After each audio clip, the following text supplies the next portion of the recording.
Pernahkah teman-teman mengamati peristiwa yang terjadi seperti yang tertera pada video?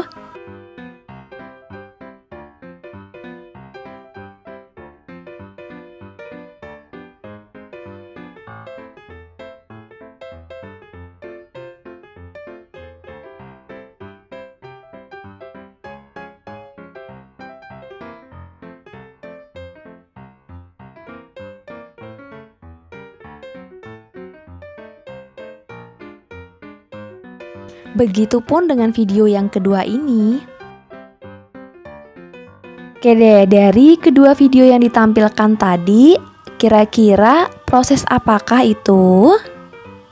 Nah iya, jadi kedua video tersebut merupakan penggambaran dari proses dari pertumbuhan dan perkembangan yang mana terjadi pada tumbuhan dan juga pada manusia.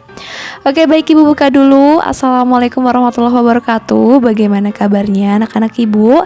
Nah, di pertemuan kali ini jadi kita akan membahas tentang materi pertumbuhan dan perkembangan. Tepatnya kita bahas dulu pertumbuhan dan perkembangan pada tumbuhan. Sebelum masuk ke materi, kita baca dulu yuk kompetensi dasar dan juga tujuan pembelajaran kita pada hari ini.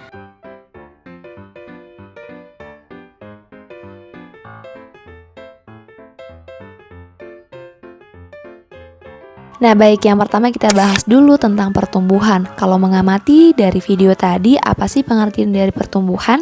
Tentunya semua makhluk hidup mengalami yang namanya pertumbuhan. Seperti kalian nih, gak mungkin kan baru lahir kemudian langsung dewasa seperti sekarang. Oke, jadi pengertian dari pertumbuhan yaitu perubahan biologis yang terjadi pada seluruh makhluk hidup, yaitu ditandai dengan bertambahnya jumlah, massa, dan juga volume sel, yang mana sifatnya itu irreversible atau tidak dapat kembali seperti semula. Jadi kalau kalian sudah tumbuh dewasa seperti sekarang, kalian tidak dapat kembali lagi menjadi bayi seperti dulu gitu ya. Nah kemudian dia bisa dinyatakan dengan angka atau bersifat kuantitatif. Jadi perubahan atau pertambahan jumlah, kemudian massa dan juga volume sel itu bisa diukur dengan menggunakan alat ukur dan dinyatakan dengan angka, begitu ya. Yang kedua kita bahas tentang perkembangan. Nah, perkembangan ini merupakan proses menuju kedewasaan, yang mana ini ditandai dengan matangnya atau berfungsinya alat reproduksi, baik pada pria atau wanita, pada manusia gitu ya, kemudian pada tumbuhan ataupun juga pada hewan. Nah, perlu diketahui bahwasannya tingkat kematangan alat reproduksi pada setiap makhluk hidup itu berbeda-beda. Biasanya untuk tumbuhan itu ditandai dengan munculnya bunga dan juga buah, sedangkan pada manusia dan hewan ini ditandai ketika manusia dan hewan itu mampu bereproduksi. Selain itu, pada manusia biasanya muncul tanda sekunder gitu ya. Kalau laki-laki biasanya dengan munculnya jakun, kemudian suara membesar gitu ya, dadanya membidang. Nah, kalau pada perempuan itu biasanya ditandai dengan payudara membesar, kemudian menstruasi dan lain-lain gitu. Nah, kemudian yang kedua itu ditandai dengan terspesialisasinya sel pada tubuh kita. Jadi sel-sel yang tadinya belum terspesialisasi, kemudian belum mempunyai fungsi, nah sekarang sudah memiliki fungsinya mas. Nah, kemudian kalau tadi di pertumbuhan itu sifatnya irreversible atau tidak dapat kembali seperti semula. Nah, di perkembangan ini dia bersifat reversible, artinya dia dapat kembali seperti semula. Loh, kok bisa Bu gitu? Nah, contohnya dapat kembali seperti semula itu seperti apa nih? Contohnya pada usia anak-anak kita belum menstruasi nih pada perempuan. Nah, kemudian ketika dewasa dia menstruasi. Dan nanti ketika menjelang usia 40-an ada peristiwa yang namanya menopause atau dia berhenti untuk menstruasi atau tidak dapat bereproduksi lagi gitu ya. Nah, selanjutnya untuk sifatnya dia bersifat kualitatif, artinya pertumbuhannya itu tidak dapat diukur atau dinyatakan dengan angka, tapi dapat dinyatakan dengan teori atau dideskripsikan. Lihat pada contoh nih, untuk pertumbuhan itu yang dapat diukur contohnya seperti tinggi badan, kemudian berat badan. Sedangkan perkembangan itu sebenarnya tadi munculnya tanda-tanda sekunder tadi itu juga merupakan contoh dari perkembangan. Nah, kemudian kan tadi disebutkan bahwasannya matangnya fungsi organ. Nah, ini salah satunya bisa bereproduksi dan menghasilkan anak. Oke, dilanjut. Sekarang kita akan bahas tentang pertumbuhan dan perkembangan pada tumbuhan. Nah, ini sebelum kita bahas tahapannya, jadi berdasarkan lama waktu yang digunakan untuk bertumbuh, ini tumbuhan ini dibagi menjadi dua. Jadi ada pertumbuhan terbatas dan pertumbuhan tidak terbatas. Apa sih pertumbuhan terbatas itu? Jadi tumbuhan terbatas ini merupakan tumbuhan yang akan menyelesaikan siklus hidupnya. Jadi mulai dari berkecambah, berbunga, menghasilkan biji hingga mati, ini dalam waktu 1 atau 2 tahun atau disebut juga dengan tanaman musiman. Nah, kemudian untuk pertumbuhan tidak terbatas, nah ini merupakan tumbuhan yang terus melakukan pertumbuhan selama mereka masih hidup. Nah, tumbuhan yang demikian ini menyelesaikan siklus hidupnya dalam waktu bertahun-tahun atau disebut juga dengan tumbuhan tahunan atau perennial. Nih di sini ada dua ya, contohnya untuk pertumbuhan terbatas. Jadi tumbuhan yang menyelesaikan siklus hidupnya dalam waktu 1 tahun atau kurang dari 1 tahun, ini disebutnya tumbuhan setahun atau annual. Kemudian contoh tumbuhannya ini seperti padi salah satunya.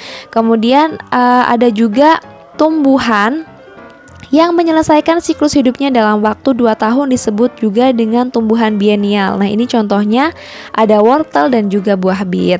Sedangkan untuk tumbuhan tahunan ini contohnya di sini ada tumbuhan berkayu seperti pohon mangga, kemudian ada perdu, ada bunga mawar, kemudian ada beberapa dari famili rumput-rumputan seperti bambu. Kita bahas pola pertumbuhan dan perkembangan, kita bahas dulu struktur biji pada tumbuhan.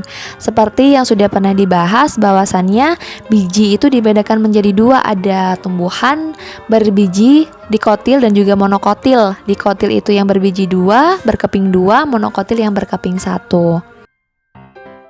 Bisa dilihat pada gambar. Nah, ini yang pertama itu ada yang namanya plumula. Plumula ini adalah embrio daun. Kemudian yang kedua ini ada epikotil. Epikotil ini merupakan embrio pucuk.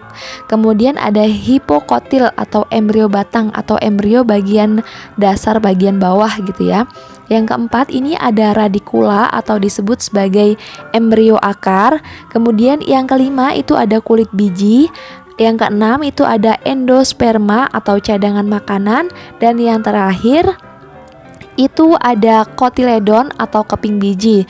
Nah, sesuai dengan namanya monokotil, jadi keping bijinya hanya ada satu.